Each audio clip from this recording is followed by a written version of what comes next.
You're going to start by removing all the screws on the back panel around the border. Then there are 2 screws up top in the front. You're going to want to remove both of those, and then the top panel will slide backwards and pull out. Yeah, I got that. Yeah.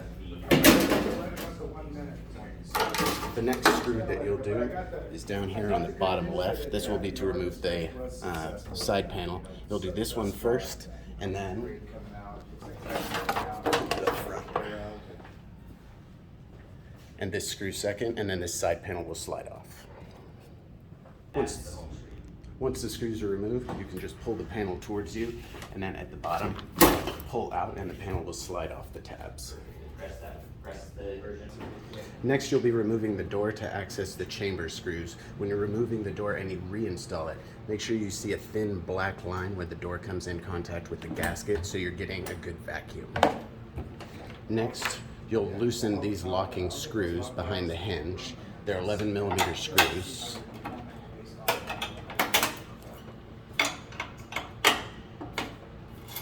Once that's done, you should be able to use an Allen wrench and remove the door.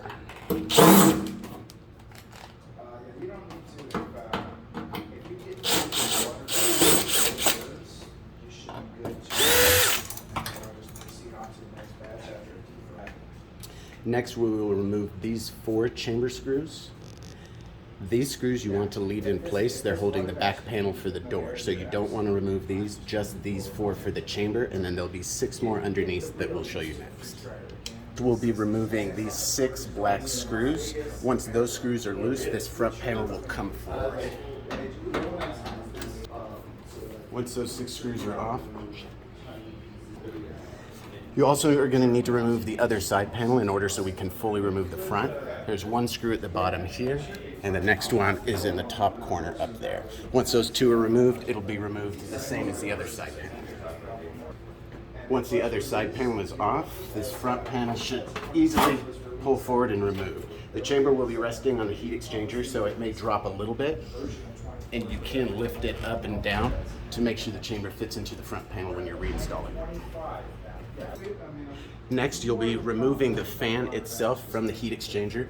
The edge of the heat exchanger and the blades itself are extremely sharp, so be careful.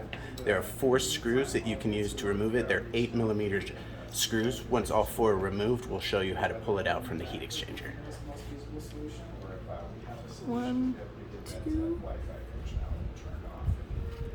3, and 4. When those 4 screws are removed, I would recommend putting gloves on. Be careful on the edges. You'll pull the fan towards the condenser. You will need to kind of flex the blades a little bit to get it out behind the heat exchanger, but it does slide out. Then the screw to tighten your blade is just a Phillips right there in the center. You could tighten that down and see if it gets rid of the play on your fan blade, and then basically just reinstall it back together.